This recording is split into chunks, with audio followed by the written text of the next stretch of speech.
I was 8,000 miles from home when my entire world shattered via a text message. My name is Rachel Thompson, and I live in Savannah, Georgia, where the moss hangs heavy from the trees and the summers feel like slow-burning secrets, but nothing in the air that day could have prepared me for the betrayal that was waiting on my phone screen. I was in Bali, helping my sister recover after emergency surgery. We're closer than most siblings, and when she needed me, I dropped everything. My husband, Jason, told me to go. He kissed me goodbye at the airport, told me to take my time. I believed him. 2 weeks in, I woke up to a single text. No greeting, no explanation. Just this: I think it's best if we go our separate ways. I've filed for divorce. Please don't come back. My hands went numb. At first, I thought it was a sick joke. I stared at the message for a full minute, waiting for another one to follow, something that would explain it. Anything. I called him, straight to voicemail. I called again, then again. Nothing. Heart pounding. I opened our joint bank app. Zero. Savings? Gone. Checking?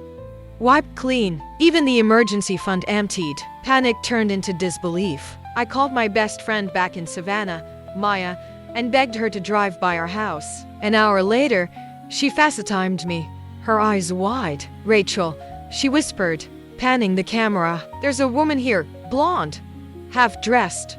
She just walked out onto your porch with Jason." They were laughing. I couldn't cry. I couldn't even scream. I just sat there in the guest room of a small Balinese villa, phone in hand, staring at the life I had lost. After everything we'd built, he just threw it away.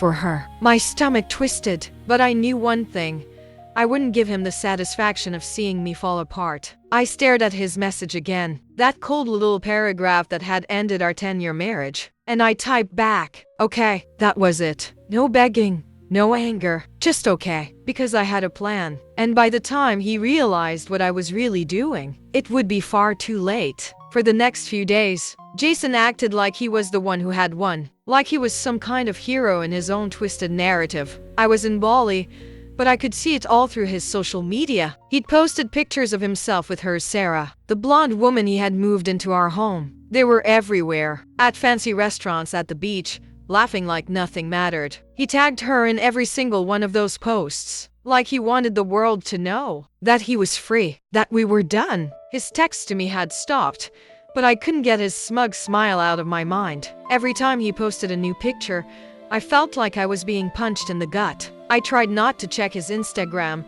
but it was like an addiction. Every time I opened the app, there they were holding hands, her lips pressed to his cheek, as if nothing had ever existed between us. As if I had never been the one to make him breakfast every morning, the one who stayed up late to help him with work, the one who supported his dreams even when I had to sacrifice my own. How quickly he'd forgotten me. But I didn't respond to him. I didn't even send him a single text to ask why. I wasn't angry. I wasn't devastated anymore. I had already moved on. What he didn't know, what he couldn't possibly understand, was that I had taken every last ounce of his betrayal, every cold word and every smug smile he threw my way, and turned it into something else. I had already taken control, and I wasn't going to make the same mistake again. I had learned the hard way: no more playing the victim. Instead of letting him think I was crumbling, I started to rebuild. From the moment I typed okay, I had known exactly what my next step would be. I set up a new life,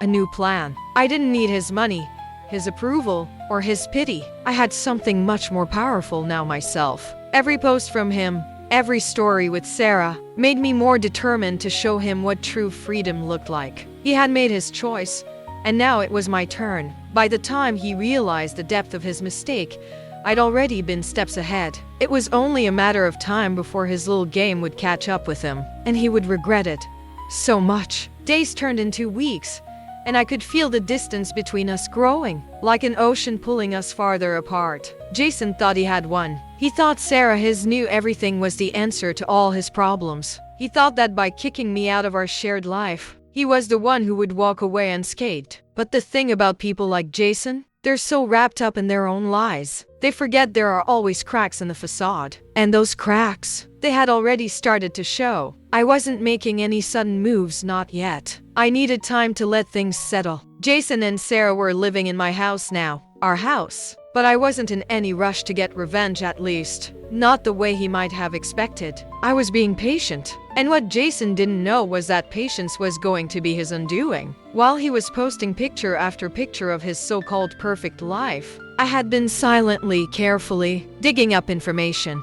I called the bank, I hired a lawyer, and I started making sure every little legal detail was in place. What Jason didn't know was that I was still legally entitled to half of everything we had built together. That house, mine too. The savings he'd emptied out of our account, they weren't gone forever. I had already started the process of freezing joint accounts and safeguarding my assets. He might have thought he was smart, but he hadn't anticipated me fighting back. I even went so far as to quietly meet with an old friend who worked in real estate, just in case I needed to find a way to make that house mine again. And all the while, Jason kept posting his pictures, showing off his new life like I didn't even exist. But what he didn't realize was how many people were watching. Maya was still checking in, still telling me every little thing about what was happening at the house. People in Savannah were whispering. I could see the posts, the comments, the way some of our mutual friends were quietly starting to distance themselves from Jason. It was all falling apart slowly, but Jason still thought he was winning. He hadn't even begun to understand that the real storm was coming. And when it hit, it would hit hard. And I was just sitting back, letting him believe it. I knew the moment would come when Jason would start to realize he wasn't in control anymore. He was living in my house, flaunting his new relationship, posting about how happy he was, trying to convince himself, trying to convince everyone else. But I was always one step ahead, and I had just set my final pieces into motion. It started with a phone call from my lawyer. The divorce papers had been filed. Jason had no idea yet, but it was officially in the works. The money I had secured from the joint account was now in my hands, and I had made sure every last legal detail was covered. The house, our home, was now legally in my name too. The timing was perfect. He would never see it coming. The first sign that things were starting to fall apart came one Friday evening. Jason was having a small gathering at the house with Sarah and a few of his friends. He thought it was a normal night. He thought nothing had changed. I had set everything up. My lawyer made the necessary calls, and within hours, the bank froze Jason's account and seized his assets. It was all perfectly legal, perfectly timed. But Jason, he had no idea. I had made sure everything was subtle. I wanted him to believe everything was still fine, that he was still in control. I didn't want him to panic yet. That evening, as Jason sat laughing with Sarah, I was across the country in Savannah, receiving a call from my lawyer. "It's done," she said. "The house is yours. The account is frozen. Jason can't access a single penny. You're in control now." I let out a breath I didn't realize I was holding. For the first time in weeks, I felt a surge of relief. He had made the mistake of thinking I would just sit there and beg for him to come back. But I wasn't that woman anymore. At that exact moment, Jason was sitting in my living room, holding a drink, his smile wide, unaware that everything he had worked for was crumbling right beneath him. And in the silence of that realization, I made my final move. I sent him a message, simple, straight to the point. "Check your accounts." Then, I let it sit. He wouldn't respond. Not yet. But I knew he would soon. And when he did, when he realized what I had done, it would be too late. Jason's world unraveled in the most spectacular way possible. It was a Tuesday afternoon when he finally called me. His voice cracked with panic, but it was so familiar, so arrogant that I almost felt sorry for him. Almost. "Rachel," he started, his tone defensive. "What the hell did you do?" I had known it was coming. I had known the moment he checked his bank accounts, the moment he realized he couldn't access a single dime, the moment he saw that the house, our house, was now under my name. He had nowhere to turn. His mistress, Sarah, had no clue what was happening. She was just as blind as he was, thinking everything was going according to plan. I let him stew for a few seconds before answering, my voice calm, almost serene. "What do you mean, Jason? You're the one who filed for divorce, remember? You're the one who kicked me out. I'm just doing what's best for me now." There was silence on the other end of the line. And then, it hit him.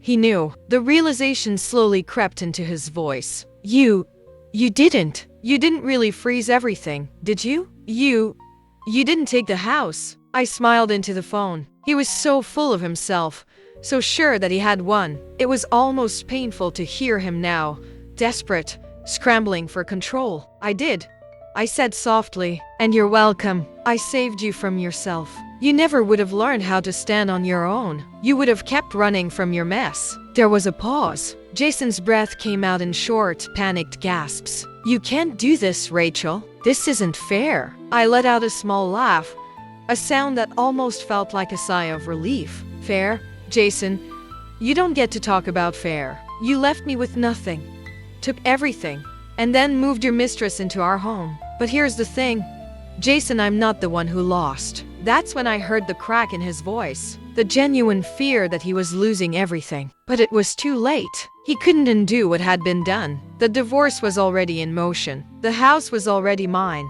The accounts would stay frozen until the courts decided what was fair. He had no control anymore. The silence stretched on. And then, I heard the click of him hanging up. I stared at the phone, feeling a sense of quiet satisfaction. For the first time in months, I finally felt free. I had taken back control of my life, my future, and I had done it without a single tear, without begging, without losing my dignity. And Jason, well, he would have to learn the hard way that his lies, his betrayal, his arrogance, none of it mattered anymore. The storm had hit, and he was left standing in the wreckage of his own choices. So, what do you think? Do you think Jason got what he deserved, or was it too harsh? If you were Rachel, would you have handled it the same way? Or would you have taken a different approach? Drop your thoughts in the comments below. Don't forget to like and subscribe for more jaw-dropping stories like this one.